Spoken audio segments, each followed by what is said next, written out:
Damai sejahtera Allah yang melampaui segala akal, itulah kiranya yang menyertai hati dan pikiranmu di dalam nama Kristus Yesus Tuhan kita. Saudara yang dikasihi oleh Tuhan, firman Tuhan yang menjadi renungan buat kita dari kitab Kejadian pasal yang ke-9 ayat yang ke-8 sampai dengan ayat yang ke-17. Demikian firman Tuhan.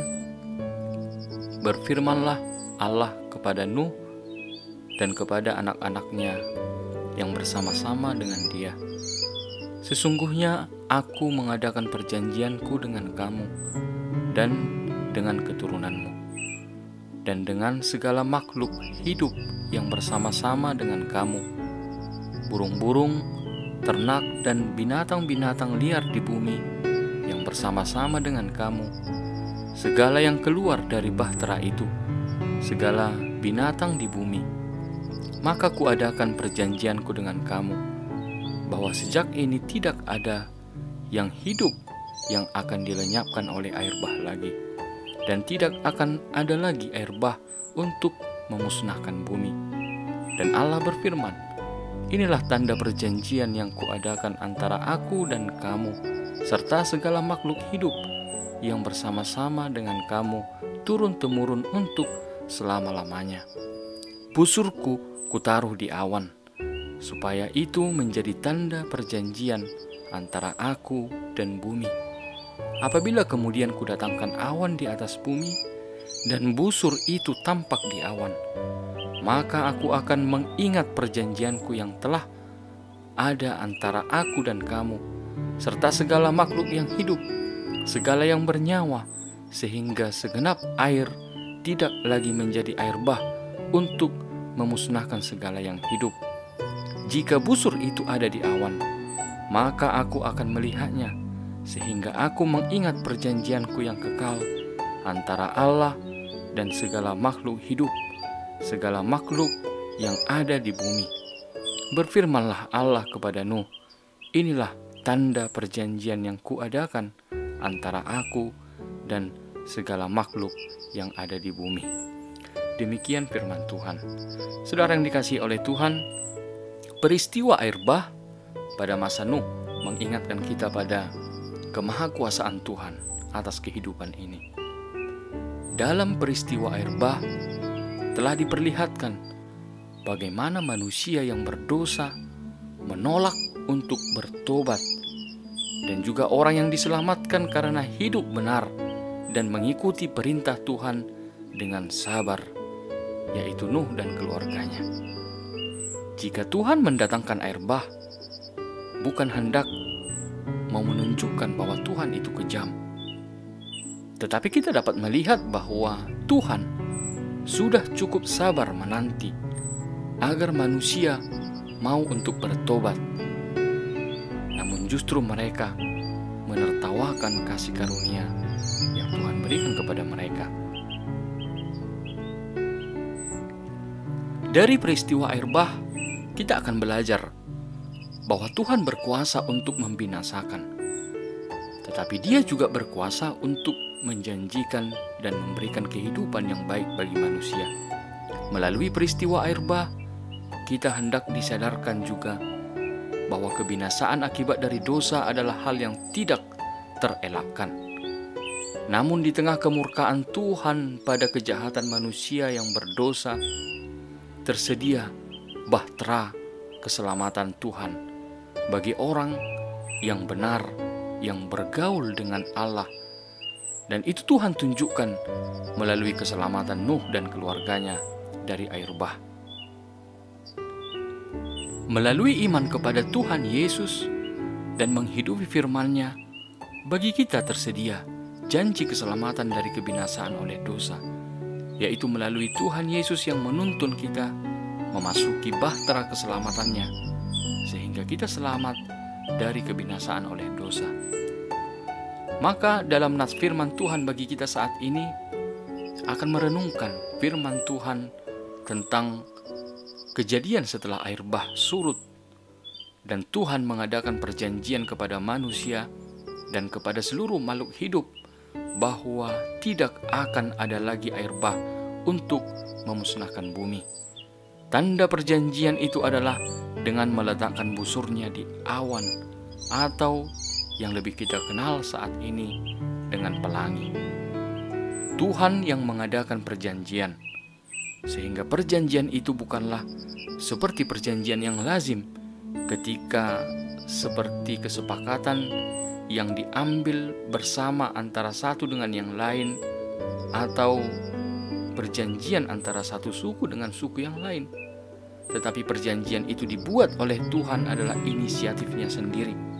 Suatu perjanjian yang datang dari Tuhan untuk kebaikan kehidupan dunia ini. Maka Tuhan meneguhkan janjinya bahwa tidak akan ada lagi air bah untuk memusnahkan bumi ini. Dari janji yang Tuhan tetapkan, kita dapat melihat bahwa Dia adalah Allah yang berkuasa atas kehidupan ini. Dia bisa saja dengan mudahnya untuk memusnahkan kehidupan ini dengan kuasa yang ada padanya. Tetapi Dia bukanlah Allah yang sewenang-wenang dengan kuasanya. Di balik kuasanya yang besar, yang dapat dengan mudah membinasakan, ada kuasanya yang jauh lebih besar dari itu, yaitu kasih-Nya kepada ciptaannya.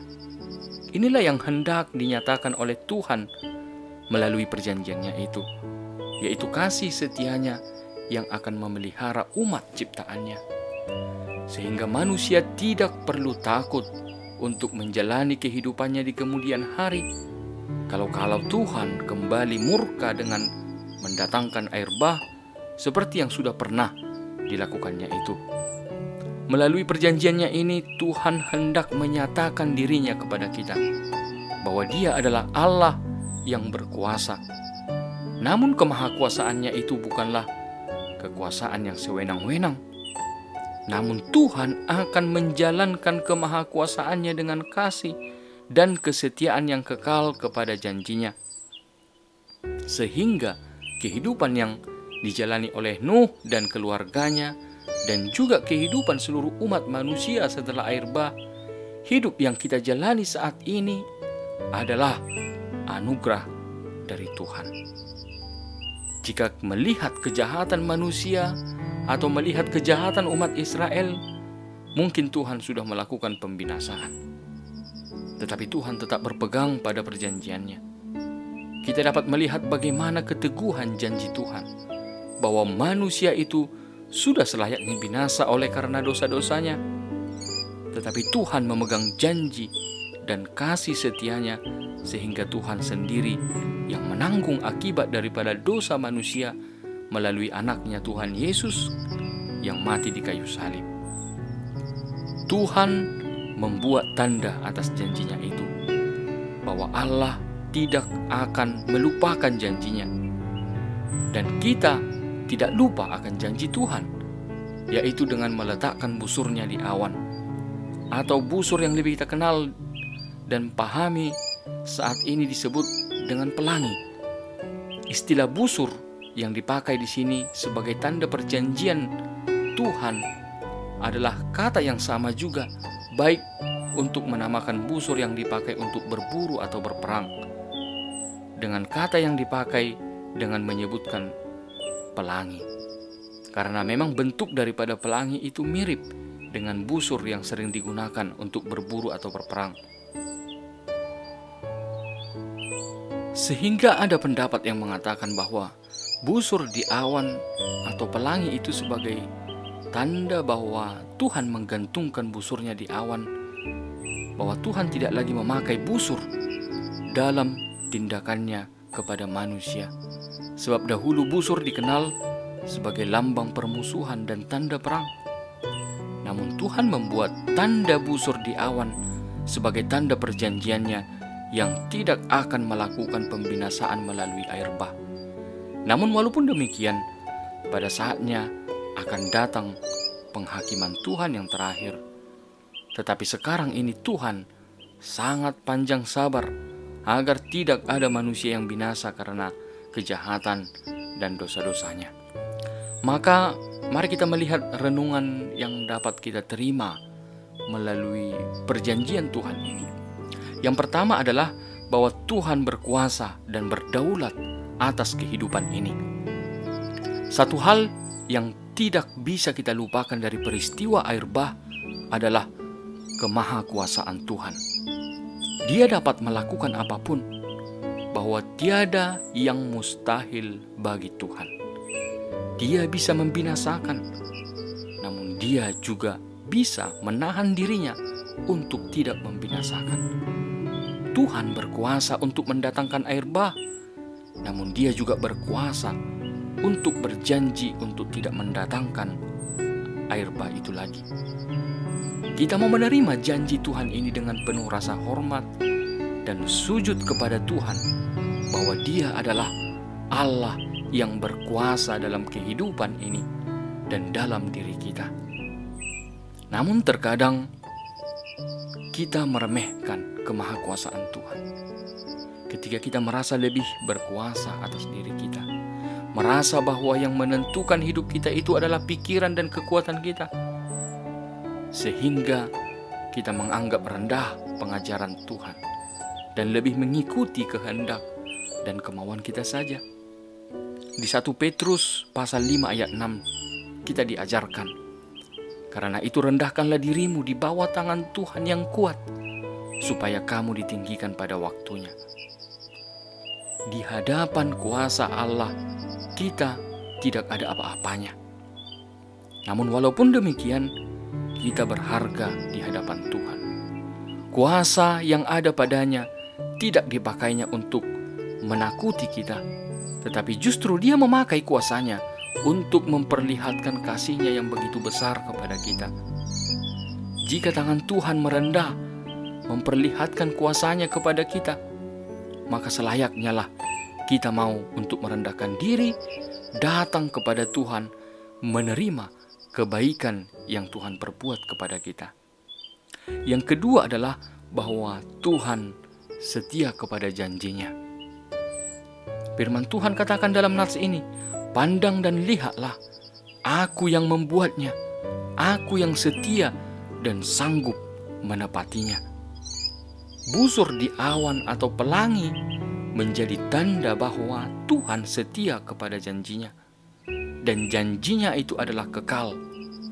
Artinya bahwa kita tidak perlu ragu akan kesetiaan Tuhan pada janjinya.